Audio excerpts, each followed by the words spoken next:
નમસ્કાર, આપ સર્વેનો ધાર્મિક વર્લ્ડમાં ફરીથી હાર્દિક સ્વાગત છે।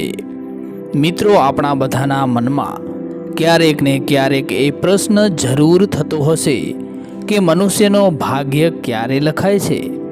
આપણે ઘણીવાર લોકોને કહેતા અથવા સાંભળતા જોયા હશે કે કિસ્મતમાં લખેલ છે તેને કોઈ મિટાવી શકતું નથી, એટલે કે જે નસીબમાં છે તે થઈને જ રહેશે। પરંતુ આપણે એ નથી વિચારતા કે ભાગ્ય શું છે। ભાગ્ય પહેલાંથી જ નક્કી થઈ જાય છે, તો શું કર્મથી ભાગ્યને બદલી શકાય છે?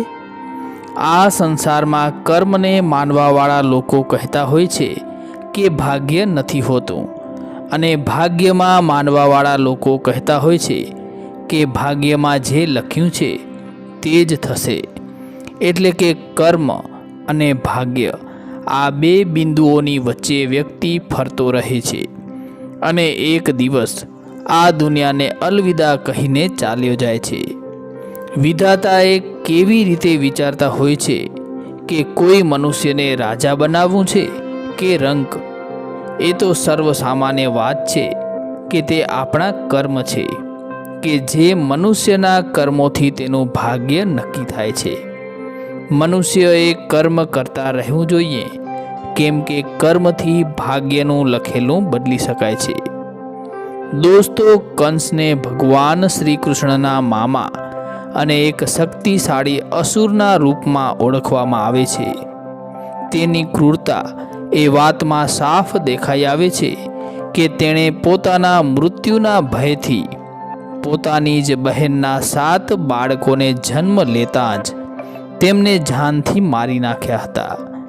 કૃષ્ણ કથામાં આપણે જોઈએ છીએ, આકાશવાણી થઈ હતી કે દેવકીનો 8મો પુત્ર કંસનો વધ કરશે। પરંતુ આ સાંભળ્યા બાદ કંસએ કહ્યું કે તે મારો વધ તો ત્યારે જ કરી શકશે જ્યારે હું તેને આ ધરતી ઉપર જન્મ લીધા બાદ જીવિત રહેવા દઈશ। આમ વિચારીને કંસે પોતાની બહેન દેવકી અને તેના પતિ વસુદેવને જેલમાં બંધ કરી દીધા હતા। જેલમાં જ જ્યારે દેવકીની કોઈ સંતાન જન્મ લેતી તો તેના જન્મના જ કેટલાક કલાકોમાં જ કંસ તે સંતાનને મોતને ઘાટ ઉતારી દેતો હતો। પરંતુ જ્યારે દેવકીના 8મા પુત્રની વારી આવી તો વિધિના વિધાનની સાથે જ તે બાળકનો જન્મ થયો અને પછી તે બાળકે કંસનો વધ પણ કર્યો। આવું એટલા માટે થયું કે કંસના મૃત્યુની ભવિષ્યવાણી પહેલાં જ થઈ ગઈ હતી, સાથે જ કંસના જન્મથી પહેલાં જ લખાઈ ગયું હતું કે તેની મૃત્યુ કેવી રીતે થશે અને કોના હાથે થશે। પરંતુ કંસ જો ઈચ્છત તો પ્રભુની ભક્તિ કરીને તે બાળકોને ન મારવાનો નિર્ણય લઈને તેની પૂજા કરી શકતો હતો, તો કદાચ પરિણામ કંઈક અલગ જ હોત। એટલું જ નહીં, જે પણ મનુષ્ય આ ધરતી ઉપર જન્મ લે છે તેનો ભવિષ્ય પહેલાંથી જ લખાઈ જાય છે। મનુષ્યનો જન્મ ક્યારે થશે, ક્યાં થશે અને તેના જીવનમાં કઈ કઈ સમસ્યાઓ આવશે, કહે છે કે આ વિધિનો વિધાન છે અને તેને ઈચ્છીએ તો પણ બદલી શકાતો નથી। પરંતુ એવું નથી, કેમ કે ત્રેતા યુગ અને દ્વાપર યુગમાં કેટલાય એવા લોકો હતા જે રાક્ષસ કુળના હોવા છતાં પોતાના કર્મોથી મોક્ષની પ્રાપ્તિ કરી હતી। તેની સાથે જ વાત કરીએ તો કેટલાય એવા પૌરાણિક ગ્રંથો છે જેમાં કેટલાય મહાપુરુષોના ભાગ્ય પહેલાંથી જ લખાયેલા હોવાના પ્રમાણ મળી આવે છે। જેમ કે આપણે રામાયણમાં જોઈએ છીએ કે એ પહેલાંથી જ નક્કી હતું કે ભગવાન શ્રી રામને 14 વર્ષનો વનવાસ મળશે। એટલે તેની પાછળનું મુખ્ય કારણ ભગવાન શ્રીરામના હાથે રાવણનો વધ થવાનો હતો। તેની સાથે જ આપ સ્વયં વિચારો કે જો માતા કૈકેયી મંથરાની વાતોમાં ન આવી હોત તો ન તો ભગવાન શ્રીરામને માતા સીતાની સાથે વનવાસમાં જવું પડતું અને ન તો તેમના હાથે રાવણનો વધ થઈ શકત। તો પછી વિચારો કે ભગવાન રામના હાથે રાવણનો વધ કેવી રીતે શક્ય હોત. આ બધું પહેલાંથી જ લખાઈ ગયેલ હતું, જેથી તે દરેકના સમય માટે સંભવ થઈ શકે. આવી જ રીતે દરેક પ્રાણીનો ભાગ્ય પહેલાંથી જ લખાયેલ હોય છે. આપણે બધા આ સૃષ્ટિમાં થઈ રહેલા નાટકના નાના નાના પાત્રો છીએ, જેનો જન્મ કોઈને કોઈ ઉદ્દેશ્યથી આ સંસારમાં થયો છે. પરંતુ આ કળિયુગમાં આ પણ પૂર્ણ સત્ય નથી. તમારો ભાગ્ય તમારા કર્મ ઉપર આધારિત છે. મિત્રો, તમે તે કહેવત તો સાંભળી જ હશે કે તમે જેવું વાવો છો તેવું જ પામો છો. જો તમે સારા અને નેક કાર્યો કરતા રહો છો તો તમારી સાથે હંમેશા સારું જ થશે. પરંતુ જો તમે તમારા જીવનમાં હંમેશા ખરાબ કર્મો, કુકર્મો જ કર્યા છે તો સંભવતઃ તેનો દુષ્પ્રભાવ તમને આ જ જન્મમાં જોવા મળશે. એટલે કે જો તમે બાવળ વાવીને ખરાબ કર્મો કર્યા છે તો તમે કેરીનો ફળ કેવી રીતે મળી શકે છે? ભગવાનને યાદ કરતાં કરતાં પોતાના કામ કરતા રહેવું જોઈએ, જેનાથી તમારી કિસ્મત ચમકવાની સંભાવના બને છે. આપણે કર્મયોગી પુરુષ અને તેના પ્રબંધક ભગવાન છે. એટલા માટે આપણે આપણા કર્મ નિરંતર યોગ્ય દિશામાં કરતા રહેવું જોઈએ. બાકીનું કામ આપણા પ્રબંધક પોતે જોઈ લેશે. એટલા માટે વગર કોઈ કર્મ કરે આપણને જીવનમાં કાંઈ પણ મળી શકતું નથી.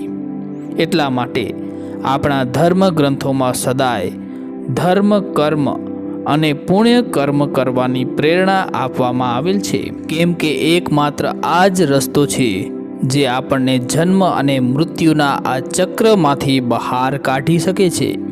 અન્યથા ખરાબ કર્મ કરવાવાળાને ભગવાનના ચરણોમાં ક્યારેય જગ્યા નથી મળતી. એટલું જ નહીં મિત્રો, ગોસ્વામી તુલસીદાસજી કર્મના માર્ગને ખૂબ સારી રીતે જાણતા હતા. ત્યારે જ તેમણે કહ્યું છે કે સકલ પદાર્થ એહી જગ માહી, કર્મહીન નર પાવત નાહી.